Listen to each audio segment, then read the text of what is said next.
So do you still audition? Do you like, how do we go? Because I'm a pussy.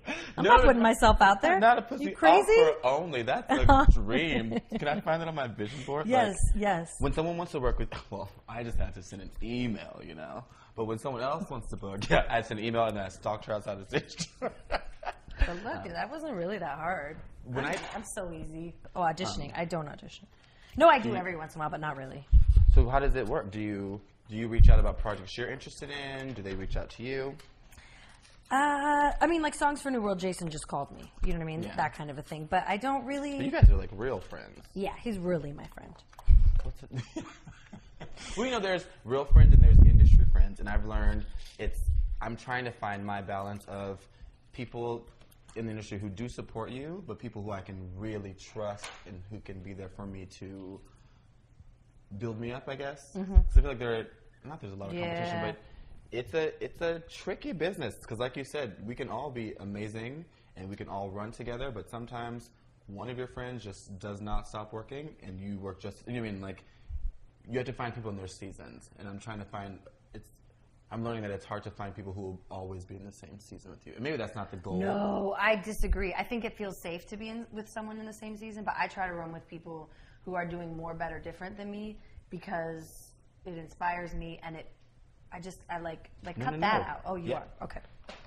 Do you know what I mean? But yeah, absolutely. Like, you want to be with people who are doing better than you because if you're with people who are doing the same or less than, it's just, you can be complacent and feel like, oh, if you're surrounded by people who are, like, it's like, oh, yes, well, I'm good. I'm fine. And I also think, by the same token, like, you want to be around the person who's working all the time. What is it that they're doing? How are they structuring their life? Are they disciplined? Are they a believer? Are they spiritual? Like, what are they doing why is that happening? Are they, like, not going out every night and going to voice lessons twice a week? Like, but no, that's... Or what? What is it? Benji Rivera.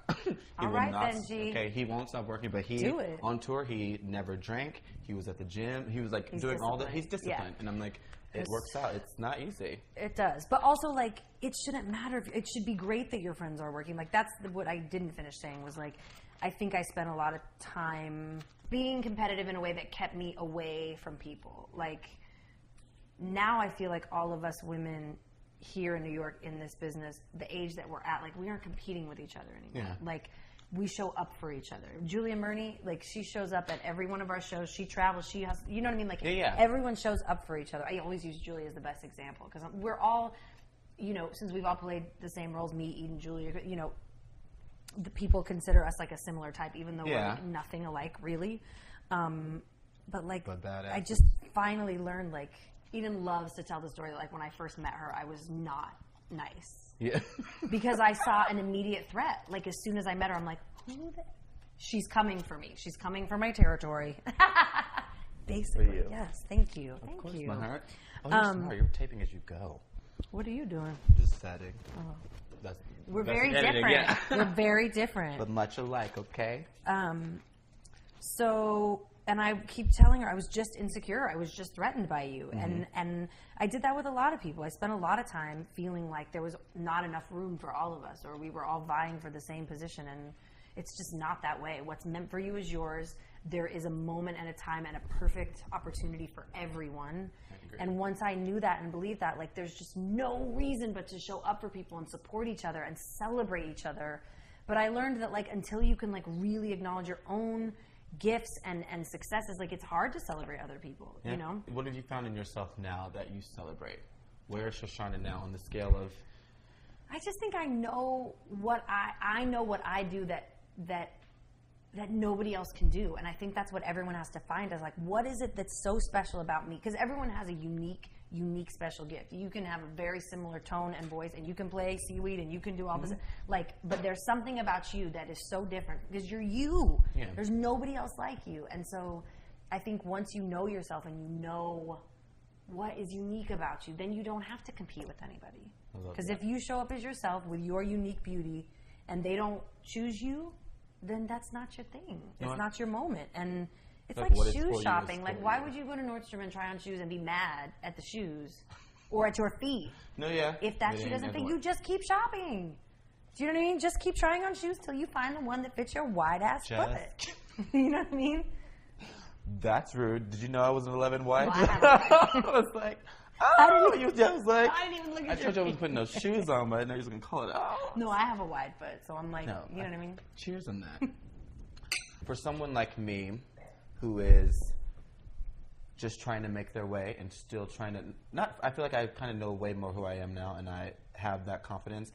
What do you do that keeps you grounded when finding, does that make sense, when you're trying to achieve greatness and you don't want to be an asshole, you don't want to seem like I'm into myself, but I also can't spend the rest of my time apologizing, you know what I mean, for what I'm confident in. What is something you've gone through or advice you have to Well, I keep think that? that's just it. I think life does it to you. Life humbles you. If you don't pay attention or learn the lessons, it will keep pummeling you until you do.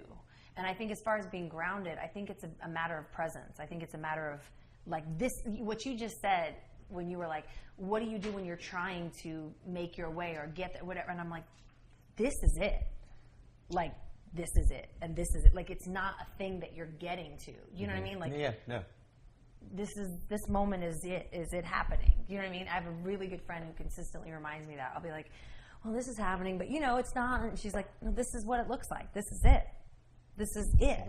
Because then what happens is when you get your Broadway show or when you play the Apollo or when it's always like, oh, here we are. Huh. This is it. This is like, it. it's not. Yeah. It's not. Do you know what I mean? Yeah. It's not this. I mean, it is, but it's also like, yeah, here we are. No, well, I'll say something that I said off camera before. Any sense? No, it makes total sense. I was telling her, my friend Alex Ellis, I think it was Hairspray at Paper Mill. We were waiting for the press day, and I was a swing. And I remember I'd been filling in for so many people because they were doing other jobs, and we got to press day, and of course the whole cast could be there, and I had to sit on the side. And I remember You're like, I was dancing feeling, baby. You know that I show do. when the lights come up and everyone's watching, and you're sitting there as a swing. And it was the first time I swung. I remember thinking, I don't ever want to do this again. This is so hard, yada, yada, yada. Like, why am I here? And she sat with me, and she just put on her makeup, and she was like, baby, what you're doing as a swing, people cannot do on a show like this. And she was like, you have to remember, once you get to Broadway, like, what do you want after that? And I remember being like, I will be on Broadway. And she was like, baby, that's another show on a better stage, but what do you want after that? And it was the first time that I remember thinking, what do I want? If I was one of those that got to Broadway at 22, like, what would I do after that? Or if it took me till 40-something, like, what would my goal after that be? And that's where it kind of led me to this moment of, like, I want to sit and talk to people. I want to sit and see where the world can go if we all have one conscious thought, if we all take the moment to get away from our phones and not check an email. You know what I mean? Just, like, actually, like you say, be present in life. That would be my goal. That would be, like, what I would want to do with something. Sorry, I just wanted to circle on that too. No. Like, I understand. I think the first thing I think is, like, again, what I said in the beginning of, like, knowing what the give is as opposed to the get. So when people are like, I just want to be on Broadway. I just want. Why? Yeah. Because you want to be able to say I was on Broadway. You want to get that salary. You want to get that. You think it's like. Yeah. Gives you some kind of clout. Like, what about what you can give? And you can give that on any stage. You can book yourself at, some tiny room and just do your one-man show. Or, you know what I mean? It's about, I think that's when my entire life changed, when I realized it's not about me and me getting something. It's about me giving something. Always, all the time, every day. Yeah. And as soon as the focus shifts, Lord, off of you, the insecurity goes away. The concern about, well, what makes me unique and how do I stay grounded? All that goes away because you're not about, like, where you're trying to get. You're about what you're trying to give. And that's really the only purpose any of us is here, is to love each other, give to each other, further evolve the planet by what we're giving. You know what I mean? Absolutely. So I think it's, there's this book called The Go-Giver. Go-Giver. And that's this entire concept. And that shit rocked my world and changed my life because I was like, everywhere I go and every time I hit the stage or anytime I relate with a person, there's this, like, veil of insecurity or like acting because I'm worried about what you think of me or what this is going to do or where it's going to go or, you know what I mean? Yeah, yeah. Which would paralyze me and make me inauthentic and it just, once you're just like, what can I give to you? Then it's not about me anymore. Does that make sense? Yes, yes. So there's no need to be insecure, and there's no need to worry, and there's no need to, I'd still think that, I still do all of these things, and we plan and we pray, and we rehearse and we study, but like it's all for the purpose of like, who can I heal and who can I move and who can I inspire and who can I you know. But I think that's just because I'm old, and you asked, like, you know, how do you learn who you are? Because life just beats the shit out of you.